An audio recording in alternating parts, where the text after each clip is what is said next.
नमस्कार, सुप्रभात। स्वागत आप सभी का सबरंग कार्यक्रम में आज के इस प्यारी सी सुबह में।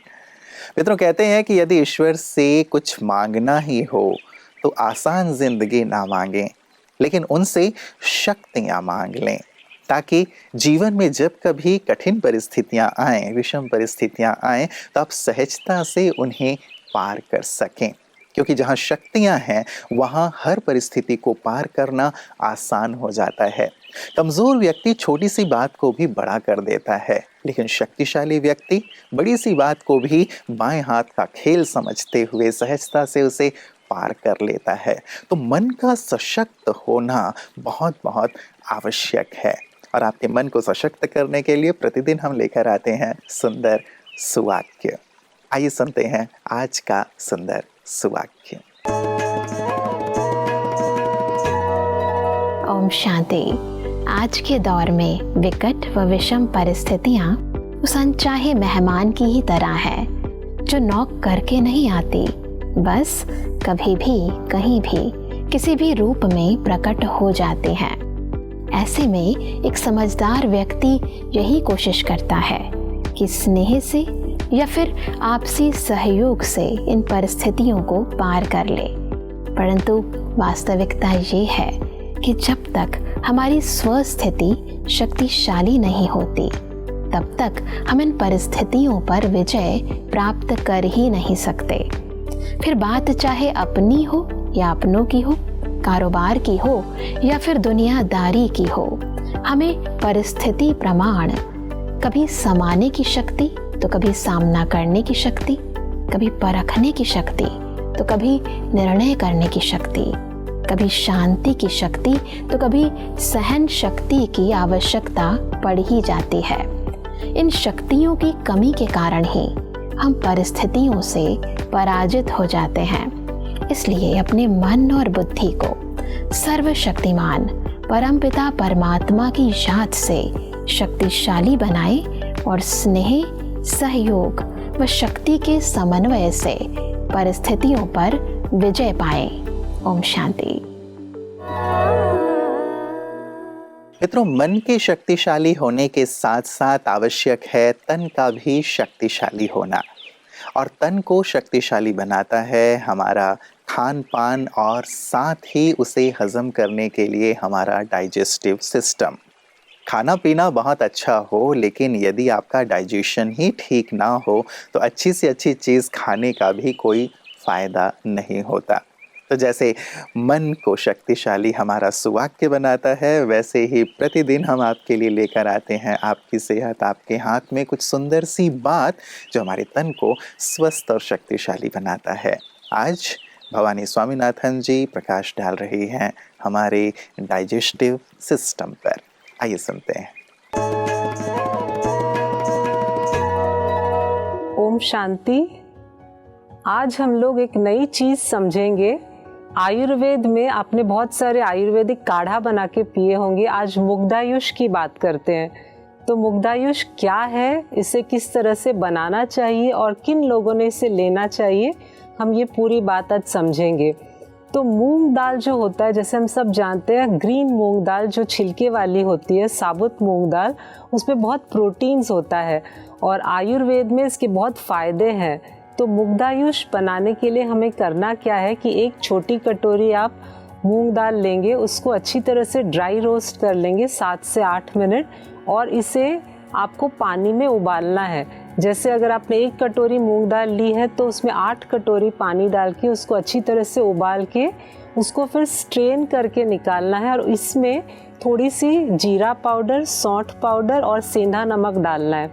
तो ये एक तरह का काढ़ा है, इसे गर्म पीना होता है। आप समझते हैं इसके फ़ायदे क्या है? फ़ायदे ये है कि अगर बहुत ज़्यादा इंडाइजेशन की प्रॉब्लम है या फिर आपकी डाइजेस्टिव सिस्टम जो वीक है, उसके लिए बहुत काम करता है। जो बड़े उम्र के लोग होते हैं जिन्हें खाना पचता नहीं है, तो इस तरह से ये जो मूंग दाल का पानी है, इसे रेगुलरली पिए तो डाइजेस्टिव सिस्टम हमारी अच्छी होती है। बच्चों को आप दे सकते हैं। और एक बात, जिनका गला हमेशा ख़राब रहता है तो उनके लिए भी ये बहुत फ़ायदा करता है।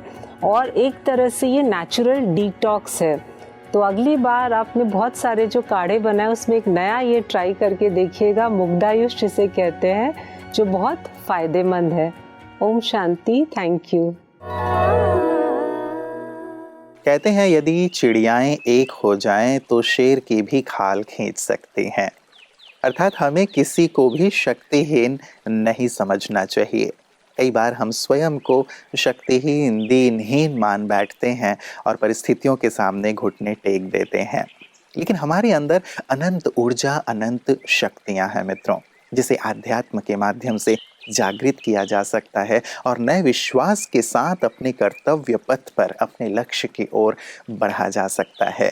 ऐसी सुंदर अनुभूति करते हैं हमारे विशिष्ट जन भी आध्यात्म की छाया में आकर। जब कभी वो ब्रह्मा कुमारी इसके कैंपस में आते हैं, अध्यात्म की सुंदर बातें सुनते हैं, तो वो भी महसूस करते हैं कि ये हमारी आंतरिक ऊर्जा और शक्ति के लिए कितना ज़रूरी है।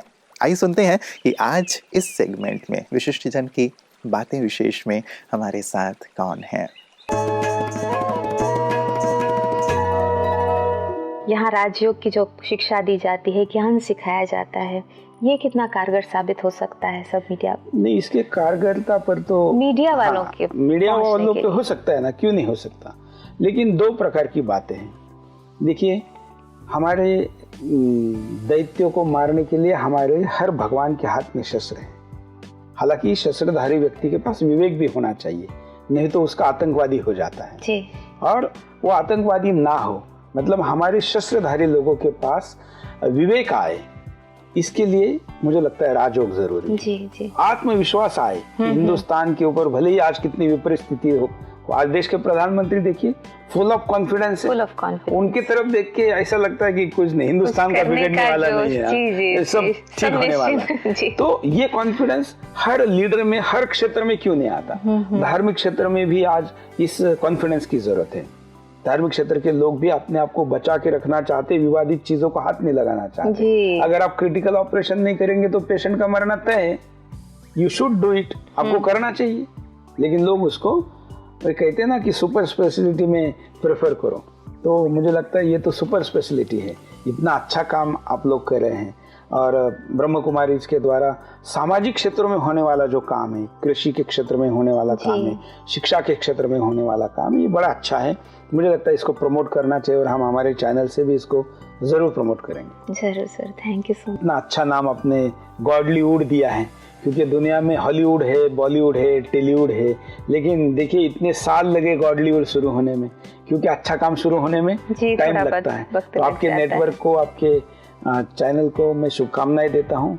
ये लोगों के मन में जो पीस की बात आप कर रहे हैं, दूसरी तरफ पीस चल रहा है, टुकड़े करने का काम चल रहा है, आप पीस, शांति की बात कर रही है, तो ये शांति की बात जाए। लेकिन ये शांति कायरों वाली शांति ना हो, ये भी समाज को बताना जरूरी है। जी। ये शांति एक वीर पुरुष का बड़ा हथियार होता है। उस वीर और महान योद्धा की शांति ये ब्रह्म कुमारी देती है, ऐसा मैं मानता हूँ। और वो शांति लोग ले और अशांति को शांत करके दिखाएं। ऐसा करने के लिए आपको, जो दर्शक इस कार्यक्रम को देख रहे हैं, उन सबको मैं शुभकामनाएं देता हूँ। मित्रों, ईश्वर को सर्वशक्तिवान कहा जाता है और हम हमेशा अपने आप को ईश्वर की संतान कहते हैं। तो इसका सीधा सा अर्थ हुआ कि सर्वशक्तिवान परमात्मा के पास जो शक्तियां हैं, वही शक्तियां हमारे पास भी हैं। या यूं कहें कि सर्वशक्तिवान परमात्मा ने अपनी सारी शक्तियां हमें भी प्रदान कर दी हैं।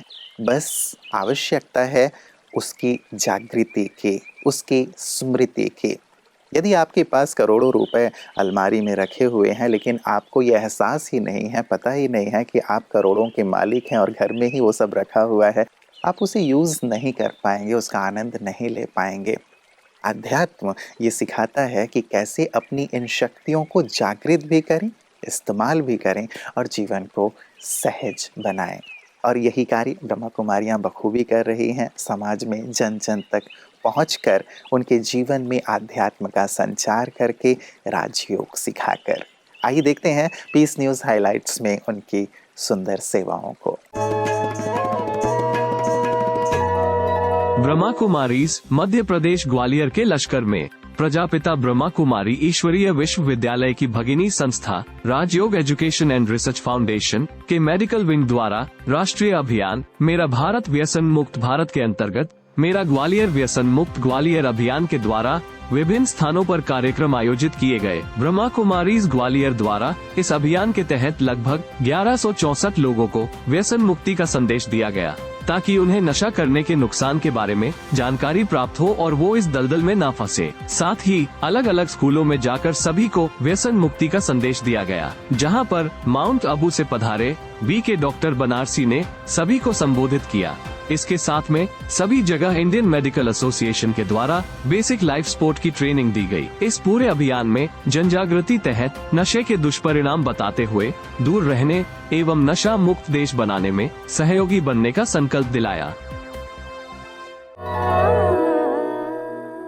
मित्रों, किसी ने बहुत ही प्यारी सी बात कही है, जाते जाते वो प्यारी सी बात आपके साथ साझा कर रहा हूँ। उन्होंने कहा कि यदि हीरो बनना है तो आपको हीरा बनना होगा। और हीरा आप जानते हैं कैसे बनता है। कोयला जितना दबाव झेलता है, जितना ज़्यादा उस पर प्रेशर होता है, उतना ही वो निखर करके हीरे में तब्दील हो जाता है। इसीलिए जीवन में जब कभी भी विषम परिस्थितियां आती हैं, बातें आती हैं, दबाव आता है, तो हम ये समझें कि ये मुझे हीरा बना रहा है। ईश्वर को साथ रखते हुए यदि हम उन विपरीत परिस्थितियों को सहज रूप से सहन करते हुए पार करते हैं या उन्हें अपने निखरने का एक जरिया मान लेते हैं, तो सचमुच हम सच्चे हीरे बन जाते हैं। और जब हीरे बनते हैं तो समाज के लिए, संसार के लिए हीरो बन जाते हैं। इसीलिए धीरज रखें, शांति रखें। यदि विपरीत बातें हैं भी तो वो आपको निखार रही हैं, तराश रहे हैं, इस रूप में इसे लेंगे तो सचमुच आपका जीवन निखरता चलेगा और औरों के लिए आप आदर्श बनते चलेंगे। अपना ख्याल रखिएगा। कल इसी वक्त आप सभी से पुनः मुलाकात होगी। नमस्कार। ओम शांति।